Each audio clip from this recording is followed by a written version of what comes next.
BJP వాళ్ళు ఎమ్మెల్యేని కొనుగోలు చేయడానికి వచ్చారని ఒక స్టోరీ క్రియేట్ చేసి ఆ స్టోరీలో నన్ను ప్రధానంగా అంటే ఒక స్టోరీ కోరు కావాలి కదండి, హీరో అనుకోండి అనుకోండి, దాంట్లో మనని కట్ చేసి నన్ను పావుగా పెట్టి వాళ్ళు మునుగోడు ఎలక్షన్స్లో దీన్ని లబ్ధి పొందారు.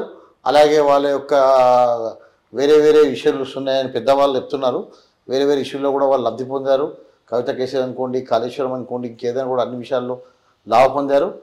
లాభ పొంది అన్ని విధాలుగా నేను ఎక్కడ బయటికి వస్తే ఎక్కడ నిజం బయటపడుతుందో, అసలు ఇదంతా స్టోరీ అండ్ కాక్బుల్ స్టోరీ అని చెప్పి బయటపడతాయని చెప్పి నన్ను వాళ్ళు రానియకుండా కంప్లీట్గా నన్ను రకరకాల కేసులు పెట్టి 78 days నన్ను జైల్లో పెట్టి, చేయని నేరానికి ఎటువంటి నేరం నేను చేయలేదు, నాకు ఎటువంటి సంబంధం లేదు, అయినా కూడా ఒక బక్రాగా బలి చేసి దాన్ని అట్లనే కంటిన్యూ చేసుకుంటా నన్ను మార్కెట్లో డిఫేమ్ చేసుకుంటూ నందు ఒక రూపం క్రియేట్ చేశారు. ఎందుకంటే ఈ నందు అనేది ఒక దొంగ, ఒక లంగా అని చెప్పి సెంట్రల్ వాళ్ళని నమ్మించడానికి, స్టేట్ వాళ్ళని నమ్మించడానికి మార్కెట్లో డిఫేమ్ చేసి వాళ్ళ యొక్క లబ్ధి పొందడానికి ఇదంతా క్రియేట్ చేసిన డ్రామా అండి.